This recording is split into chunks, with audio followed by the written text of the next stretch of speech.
Hi guys, welcome to my channel. Today I'm going to be talking about the differences between Hawaii and Washington, which are quite different. I just moved to Hawaii in Salem. I just moved to Hawaii in September of 2016. It is now April of 2017, so it's been about 7 months, and it is very different here. We are moving back in October so that I can be with my family, but we are just trying to make the most out of Washington while we're here. First off, we did have apparently it was the worst winter of Washington history for like years and years, like decades.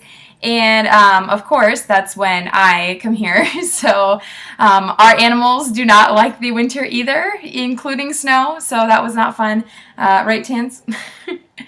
But there are some other distinctive differences, which I'm going to go over. So one thing that I noticed is that, like in Hawaii, nobody has basements or like dens. Like nobody has those. But it seems like in the mainland, like a lot of people are like, oh yeah, like we can just go down to my basement and play pool. But we don't do that in Hawaii. We do stuff in our backyard, I guess.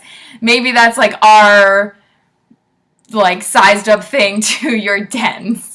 Next is homeless people. I've noticed here in Washington, in like the parking lot that I work in alone, we have like 4 different corners where you can actually like exit an entrance like into the parking lot.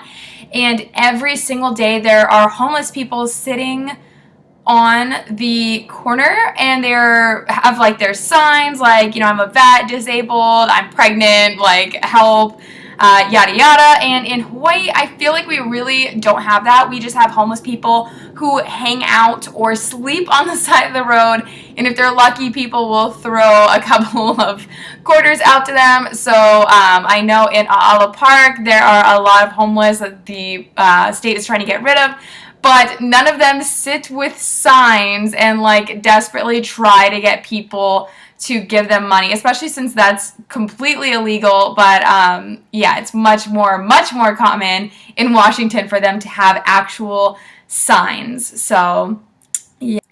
The next thing is that you guys have a lot of, like at least in Washington, a lot of pet friendly like apartments and like complexes, condos, things like that. In Hawaii, it is extremely rare to find an actual apartment that is pet friendly, and if there is one that is pet friendly, they actually will advertise that as their best thing, because we don't have a lot of pet friendly places. We cater to pets a lot because everyone in Hawaii has pets, but a lot of people in Hawaii who have their pets are usually in homes and things like that. And of course, we have a lot of military, so they are allowed to have pets on base. But if you are trying to like move out of your house and you're trying to move into like an apartment, a lot of them do not allow pets. And a lot of them don't have any yards, so that's really kind of a hard thing. But in Washington, I noticed when we first started looking for apartments, when I was moving here, like it was extremely rare for me to find a place that did not accept pets. So that was like really interesting that they had that. I just didn't know that that was so accepted here. Okay, next is a very obvious one, the clothing. I brought all of my clothes from Hawaii and stupidly did not think anything about having a jacket, especially since, again, like I said, we went through the worst winter that has happened in Washington. So basically, we were out here with like thin sweaters and like just jeans trying to get through, and basically the apartment that we moved into, unfortunately, all the heating, like the fireplace and the heater in our room, like did not work for the first like month we were here, and they didn't fix it. So we basically froze our asses off like every single night. We tried to cuddle our animals for warmth, so we are like, steal the warmth. But we noticed like obviously nobody wears those clothes here, and I have asked a few people, and in Washington they also do not do that through the summer. So in Hawaii, obviously, we wear board shorts, short shorts, like all year round, tank tops. You know, it's very obvious. It's hot, which is nice there, which I love, it being hot. And here in Washington, it's like almost impossible to wear that. It's even impossible to like wear dresses here. Even if they're like down to my knee, I'm still freezing my ass off. It feels like there's a breeze going through my whole body. So it's basically impossible to wear any of the clothing that I brought with me. So Clothing is definitely a big one, especially since you guys don't have any beaches that you can actually swim in, which brings me to my next topic, which is the beach in Hawaii. Obviously, I am born and raised there. My entire family is from Hawaii. I am rooted in, but there are no beaches in Washington that you can swim in. It is freezing, and basically it's impossible.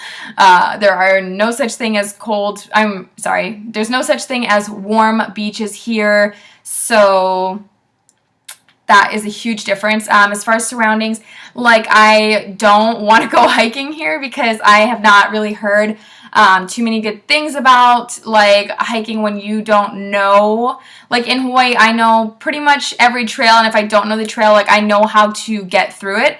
But, like, here in Washington, I've just been, like, hearing that, like, even some trails you have to pay for, which is kind of, like, blows my mind. But that, like, I always bring my dog, and, you know, there's, like, snakes and ticks and, you know, all kinds of things that could happen to my animal.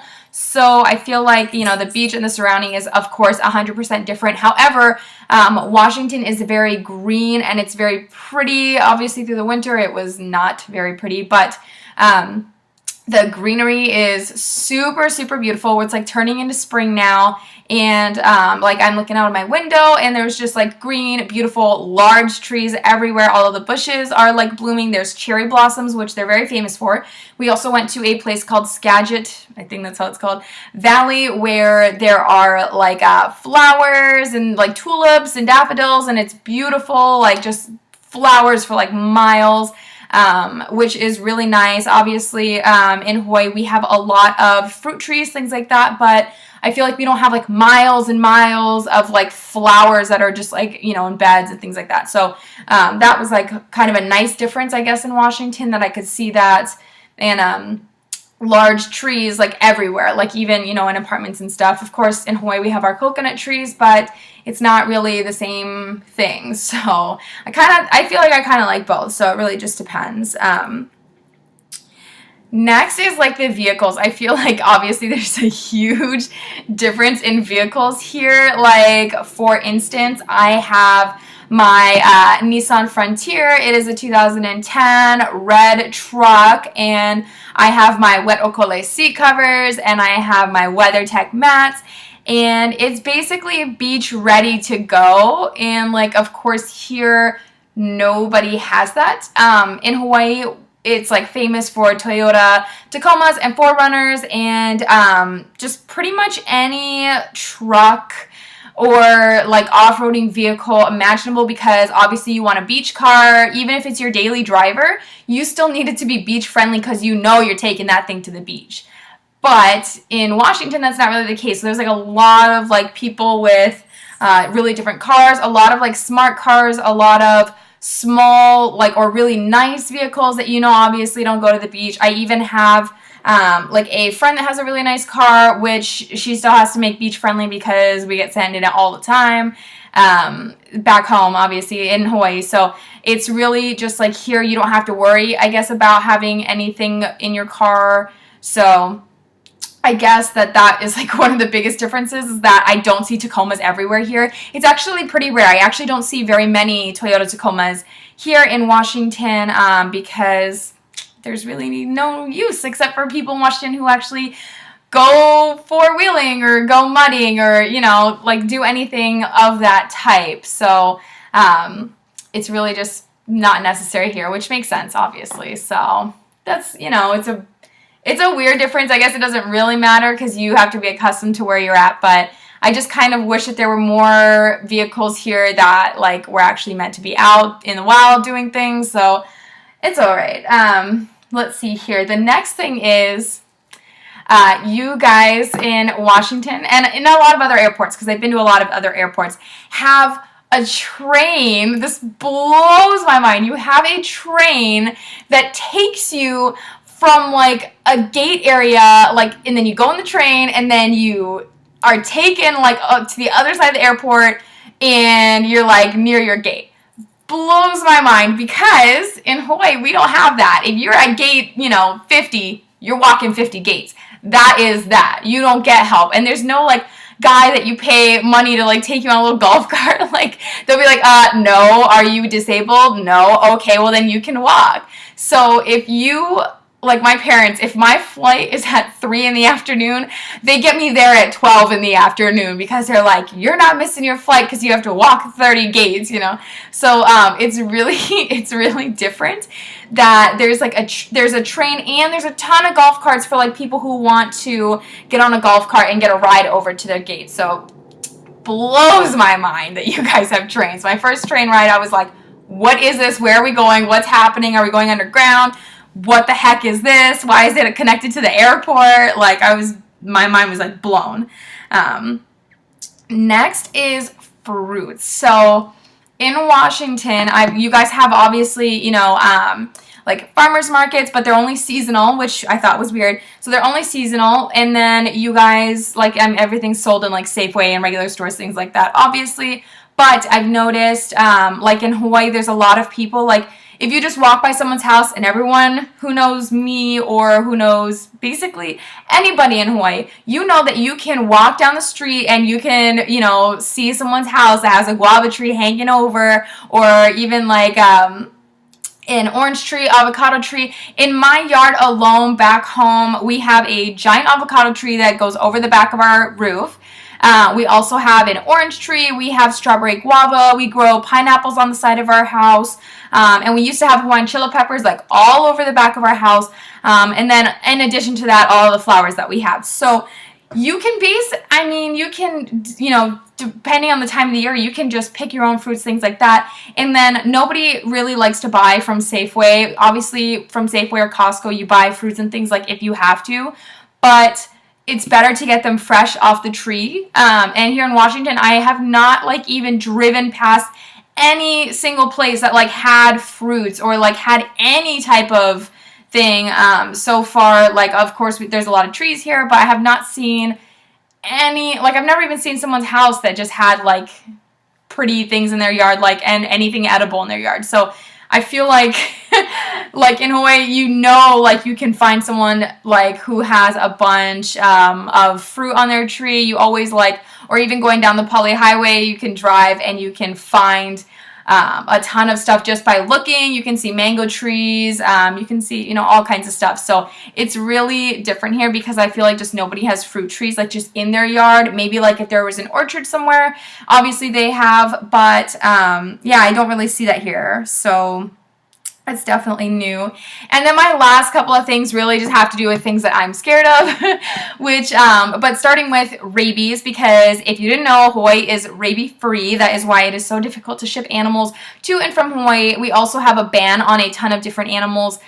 You cannot have like any, like my boyfriend and I really wanted a sugar glider, and we thought about it, but since we're moving back, we do not want to, we don't want to get one because we don't want to have to get rid of it. And when, you know, like we're moving back to Hawaii, but like to get Tansy up here, it was really easy, right?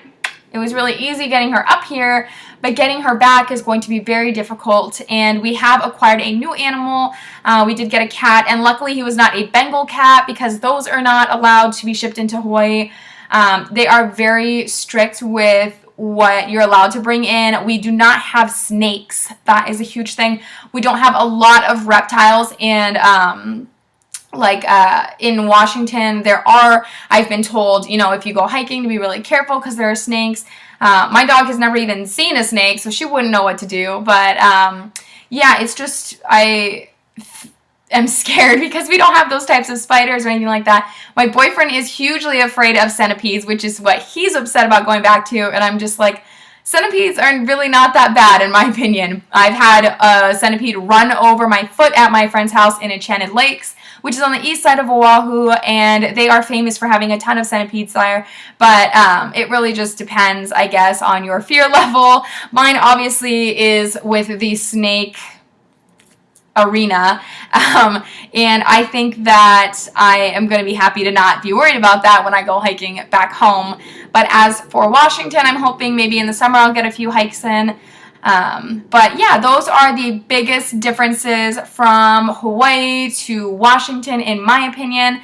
The most important differences that make decisions as to whether you can do that. If you hate the sand in Hawaii, if you hate getting sand in your car, if you hate going to the beach, all of those things, then obviously you would be more suited in a place that you wouldn't be going to the beach. And if you like it to be colder, if you enjoy the rain more, definitely Washington, because I have noticed that happens all the time, which I've heard of before I moved here. But in Hawaii, obviously that rarely ever happens. We do have storms, and our storms are really just, you know, fake storms, because they only last a couple of days, and it's usually just a lot of rain, not enough to flood anyone out, but we get the warnings anyways. So alright, well, I hope that you enjoyed this video, and if I should make more, you should do a thumbs up or comment, and I guess that is it. Say bye, Tans. Bye!